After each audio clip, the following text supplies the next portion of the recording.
இன்று தமிழகத்தில் எடுத்துக்கொண்டார்கள். ஆனால் ஒரு 12 லட்சம் அரசு பணியாளர்கள் இருக்கிறார்கள் என்றால் 5 லட்சத்திற்கு மேற்பட்டவர்கள் தினக்கூலி அடிப்படையில் பணியாற்றுகிறார்கள். இவர்கள் ஏதோ அரசு பணியாளர்கள் எல்லாம் சுகபோகத்தில் வாழ்வதாக கூறிக்கொண்டிருக்கிறார்கள். அரசின் முக்கிய சேவைத்துறை மருத்துவத்துறை.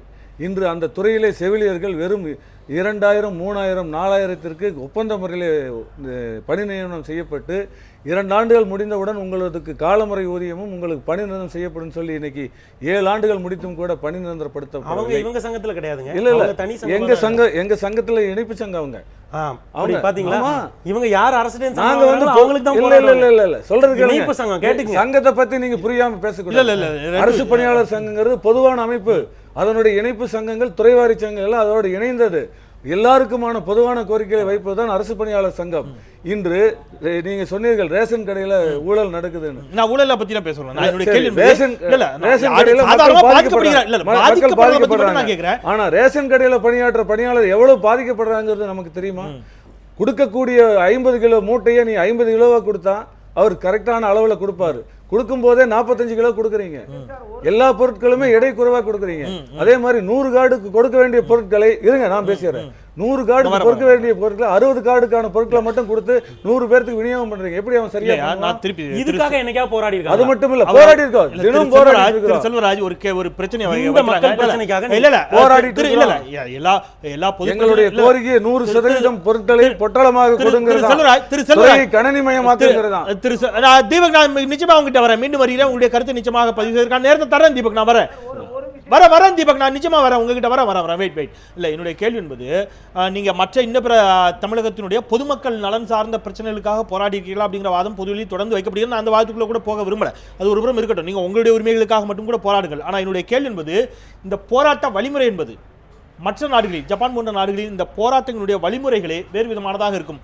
போராட்டமும் நடைபெறும், கோரிக்கைகளையும் வென்றெடுத்து விடுவார்கள். ஆனால் அது பொதுமக்களையும் பாதிக்காது. அந்த மாதிரியான போராட்ட நடைமுறைகளை பின்பற்றினால் என்ன அப்படிங்கிற ஒரு கேள்வி வைக்கப்படுகிறது. அதுதான் நான் கேட்கிறேன். இந்த வேலை நிறுத்த போராட்டத்தால் மக்கள் பாதிக்கப்படுறதை நீங்க கன்சிடர் பண்ணலாமே. நீங்க சொல்றதை நான் ஏத்துக்கிறேன். ஜப்பான்ல வந்து ஒரு கோரிக்கையை வச்சு இப்போ போறான்னா உற்பத்தி பெருக்குவான். அது வந்து அந்த நாட்டினுடைய கலாச்சாரம் பாதிப்பு ஏற்படுத்தும். உற்பத்தி அதிகப்படுத்துறதுனால நிர்வாகத்துக்கும் பாதிப்பு, அது உற்பத்தி செய்யற நிறுவனத்துக்கும் பாதிப்பு தான் முக்கியம். ஆனா இங்க அது மாதிரியான நிலைமை இல்லை. இந்த தமிழகத்தில் மட்டுமல்ல, இந்தியாவில் பன்முகத்தன்மையின் அடிப்படையில் பார்த்தீங்களானால் எந்த ஒரு கோரிக்கையும் உடனடியாக பரிசீலித்து நிறைவேற்றப்படும் என்ற சூழல் இருந்தால் யாரும் போராட மாட்டார்கள். நான் ஒரு இல்லை, உங்களுடைய கோரிக்கை பரிசீலிக்கப்படணும், அதில் என்னுடைய மாற்று கருத்து இல்லை. ஆனால் நான் ஒரு கருத்துக்காக பதிவு செய்கிறேன். ஒரு 1947 அல்லது 1950, 70, 80 அரசு பணியாளருடைய வாழ்வாதாரமும் மாத ஊதியமும் என்னவாக இருந்தது, 2015 என்னவாக இருக்கிறது அப்படிங்கிறதையும் உங்களுடைய மனசாட்சிக்கே விட்டு விடுகிறேன். 1947, 50, 70, 80களில் ஒரு விவசாயினுடைய வாழ்க்கையும் வாழ்வாதாரமும் எவ்வாறு இருந்தது, இன்றைக்கு அவருடைய வாழ்க்கையும் வாழ்வாதாரம் எவ்வாறு இருக்கிறதுங்கிறது அவங்க நீங்க காரணம் கிடையாது. இன்னைக்கு யாருக்கு விவசாயிக்கு ஓய்வூதியம் இருக்கா, இல்ல வந்து நெசவாளிக்கு ஓய்வூதியம் இருக்கா, இல்ல தனியார் நிறுவனங்களில் வேலை பார்க்குறவங்களுக்கு ஓய்வூதியம் இருக்கா, கூலி இந்த நாட்டினுடைய அடித்தட்டு உடல் உழைப்பை நம்புகிறவர்களுக்கு ஓய்வூதியம் இருக்கா? யாருக்குமே இல்லை. ஆனால் ஒப்பீட்டளவில் அவர்களை விட அதிகமாக சம்பாதிக்கக்கூடிய அரசு ஊழியர்களுக்கு இந்த கான்ட்ரிபியூட்டிவ் பென்ஷன் ஒரு ஸ்கீம் இருக்கு. இவர்கள் பங்களிக்கிற அளவுக்கு அரசாங்கமும் பங்களிக்கிறது. ஆனால் நாங்கள் ஓய்வு பெற்ற பிறகும் அரசு எங்களை தோளில் சுமக்க வேண்டும் என்றால், அப்ப இவர்கள் இந்த நாட்டினுடைய விவசாயிகளை விட, இந்த நாட்டினுடைய நெசவாளிகளை விட, இந்த நாட்டினுடைய உடல் உழைக்கிற தொழிலாளர்களை விட எப்படி உயர்ந்தவர்கள் என்பதை நான் அறிந்து கொள்ள விரும்புகிறேன். ஒரு தனி மனிதனுடைய திறமையை பொறுத்து, அவனுடைய படிப்பறிவை பொறுத்து அவனுடைய வாழ்வாதாரம் உயரும்.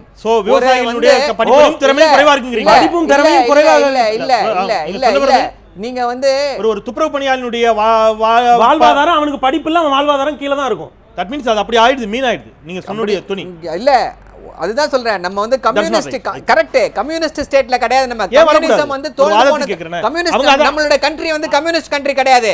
we are a socialist republic. அப்படினா சோஷியலிஸ்ட் ரிபப்ளிக்னா அரசாங்கம் வந்து ஒரு பக்கம் என்ன இருக்கவங்களுக்கு என்ன உதவிகளை செய்ய முடியுமோ அவங்களுக்கு செய்வாங்க. Capitalism and communism mixed state. இது உதவி இல்ல, உதவி இல்ல, அதான் சொல்லிருக்காங்க. அதனால வந்து விவசாயியும் அரசு ஊழியரையும் கம்பேர் பண்ணி அவன் கீழ இருக்க நீ பண்ண முடியாது, பண்ண முடியாது. That is the choice we have made. That is the choice we have made in our lives. மக்களையும் நாங்களும் நேசிக்கிறோம். அவரை மறுக்க சொல்லுங்க. அரசு ஊழியர்கள் யாரும் மறுக்க மாட்டாங்க. நான் என்ன சொல்ல வரேன்னா விவசாயினா எனக்கு தெரியும். நான் விவசாயம் பண்ணா இல்ல படித்தவர்கள் எத்தனையோ பேர் விவசாயம் பண்ணிட்டு இருக்காங்க. பொதுமக்களுடைய நிலைமை மேம்பட வேண்டும் என்று அது இல்ல யாருக்கு மாட்டீங்க. இல்ல இங்க நான் ஒரு நாங்கள் போராடி இருக்கிறோம். இன்னும் சொல்ல போனா ஒயிட் காலர் ஜாப் என்று சொல்லக்கூடிய சரவணன் சொன்ன மாதிரியான மெத்த படித்த மிகப்பெரிய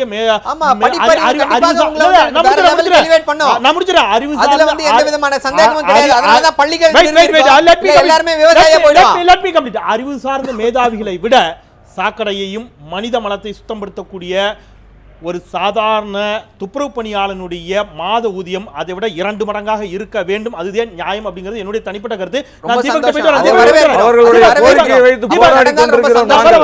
அரசு பணியாளர் சங்கம் துப்புரவு பணியாளருடைய கோரிக்கையை வைத்து போராடி கொண்டிருக்கிறது. தீபக் சொல்லுங்க, ஏதோ சொல்ல முற்பட்டீங்க. நீண்ட நேரமா ஏதோ சொல்ல முற்பட்டீங்க, சொல்லுங்க. இல்ல அரசு ஊழியர் இல்ல இது வந்து இந்த அரசு வந்து தொடர்ச்சியாக சில விஷயங்களை வந்து பார்த்தும் பாராம இருக்கிறாங்க. ஒன்று வந்து அரசு ஊழியர் சங்கத்திலேருந்து உள்ள கோரிக்கையில் ஒன்று வந்து மாற்றுத்திறனாளிகள் சப்ஜெக்ட் வச்சுருக்காங்க. அரசாணை எண் 151ல் 2 ஆண்டு தொகுப்பூதியத்துக்கு கீழே வேலை பார்த்துட்டு இருக்கக்கூடிய மாற்றுத்திறனாளிகளை பணி நிரந்தரம் செய்து காலமுறை ஊதியம் வழங்கணும்னு சொல்லி அவங்க தொடர்ச்சியாக போராடிட்டு இருக்காங்க. அதை ஒன்னையாவது இந்த அரசாங்கம் கேட்டுச்சா? சரி, உயர்நீதிமன்றம் 26/812ல ஒரு ரிட் பெட்டிஷன்ல ரொம்ப தெளிவாக மாற்றுத்திறனாளிகளை எப்படி கையாளணும், போராட்டம் நியாயமான கோரிக்கைகளை எப்படி கையாளணும் சொல்லியிருந்தாங்க. உங்களுடைய கோரிக்கைகள் தொடர்ந்து பரிசீலிக்கப்படாவிட்டால், ஒருவேளை பரிசீலிக்கப்படாவிட்டால் உங்களுடைய அடுத்த கட்ட நடவடிக்கைகள் என்னவாக இருக்க போகின்றன? இந்த போராட்டத்தை இன்னும் எத்தனை நாட்கள் நீங்கள் நீட்டிப்பதற்கு திட்டமிட்டிருக்கிறீர்கள்?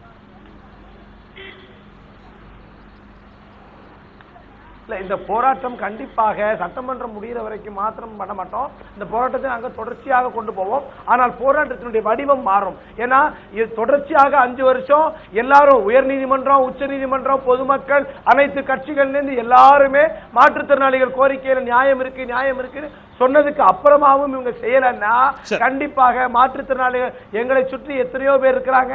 நாங்கள் தக்க நேரத்துல தகுந்த நேரத்துல பதிலடியை கொடுப்போம். கையில காலில் முடியல, வீட்டை விட்டு வெளியில வர மாட்டாங்க நினைக்க வேண்டாம். கண்டிப்பாக சமூகம் எங்களுடைய பிரச்சனையை கையில் எடுக்கும். நன்றி. தொடர்ச்சியான பணிகளுக்கு மத்தியில் நீங்கள் அங்கிருந்து அந்த போராட்ட களத்திலும் கூட போராட்டம் சார்ந்த உங்களுடைய பணிகளுக்கு மத்தியிலும் கூட போராட்ட களத்திலிருந்து எங்களுடைய நிகழ்வுக்கு நன்றி தீபக். நம்ம நிறைவு பகுதியை நின்றோம். ஒற்றை வரியில் பெருமாள்மணி, ஒரு மாற்றுத்திறனாளியுடைய போராட்டத்தை அணுகாமல் இருப்பதற்கு அல்லது அது குறித்து பரிசீலிக்காமல் இருப்பதற்கு வாக்குகளின் அடிப்படையில், வாக்கு சதவீதத்தின் அடிப்படையில் அவர்கள் குறைவானவர்களே அப்படிங்கிற பார்வை ஒருவேளை இருக்கலாம். அரசு பணியாளர்களை கன்சிடர் பண்ணலன்னு சொன்னால் அது பொதுமக்களுடைய வாக்கு நமக்கு திரும்பலாம் அப்படின்னு நீங்களே ஒரு வாதத்தை வைக்கிறீங்க. அப்போ இந்த மாதிரியான பார்வையோடு வெறும் வாக்குகளை மட்டுமே மையப்படுத்தி ஒரு அரசு சிந்தித்தால், ஒரு வாதத்திற்கு அப்படி சிந்தித்தால் அது எந்த அளவுக்கு சரியானதாக இருக்கும்? மிகச் சுருக்கமாக. இல்லை, அது வந்து நான் முதலில் சொன்னது அப்போது எழுப்பப்பட்ட, அது பின்னாடி அரசியல் கட்சிகள் இருக்குமா என்கிற வாதத்திற்கான பதில். ஆனால் ஒரு அரசு என்பது மாற்றுத்திறனாளிகள், அரசு ஊழியர்கள், விவசாயிகள், தொழிலாளிகள் எல்லோருக்குமான அரசு. அதுதான் ஒரு வெல்ஃபேர் ஸ்டேட் என்பது. ஆக இந்த கோரிக்கைகளில் நான் பிரதானமாக எதை பார்க்கிறேன் என்றால் அவர்களுடைய பொருளாதாரம் சார்ந்த கோரிக்கைகளும், பிறகு இந்த இவர்களுடைய போராட்ட உத்தி, இவர்கள் தேர்ந்தெடுத்திருக்கிற நேரம், எல்லாவற்றையும் கணக்கில் கொண்டு பார்க்கிற பொழுது எனக்கு இந்த இடத்தில் அரசு மிக கடுமையாக நடந்து கொள்ளும் என்றே கணிக்கின்றேன். அது நான் இந்த விஷயத்தில் ஒன்றை தெளிவுபடுத்தி விடுகிறேன். மாற்றுத்திறனாளிகள் போராட்டத்தையும் அரசு ஊழியர்கள் போராட்டத்தையும் நாம் பிரித்தறிந்தே அணுக வேண்டும். அதை அரசு செய்யும் என்று நம்புகிறேன். ஒற்றை வரியில உங்களுடைய கோரிக்கை நிறைவேற்றப்படாவிட்டால் அல்லது இன்னும் கன்சிடர் பண்ணலைன்னா அடுத்த கட்டமாக நீங்க என்ன செய்வீங்க? நிச்சயமாக எங்களுடைய கோரிக்கைகளை நிறைவேற்றாவிட்டால் தொடர்ந்து நாங்கள் பலகட்ட போராட்டங்களை நடத்துவதற்கான முடிவுகளை எடுத்திருக்கிறோம். அரசு பணியாளர் சங்கத்தை பொறுத்த அளவில் அடுத்த வாரம் ஒரு மிகப்பெரிய மறியல் போராட்டத்தை தமிழகத்திலே நடத்துவதற்கு தயாராகி வருகிறது. அதே போல ஆசிரியர்களும் இன்று 2 கட்ட போராட்டங்களை அறிவித்திருக்கிறார்கள். அரசு உடனடியாக எங்களுடைய கோரிக்கைகளின் நியாயத்தை உணர்ந்து கோரிக்கைகளை நிறைவேற்றும் வேண்டும் என்பதே எங்களுடைய கோரிக்கை. நம்ம இந்த அளவில் நிறைவேற்றலாம். தொடர்ச்சியான பணிகளுக்கு மத்தியில் 3 பேரும் இணைந்தீர்கள். மிக நன்றி. இல்ல நேரம் இல்லை, கடந்துருச்சு.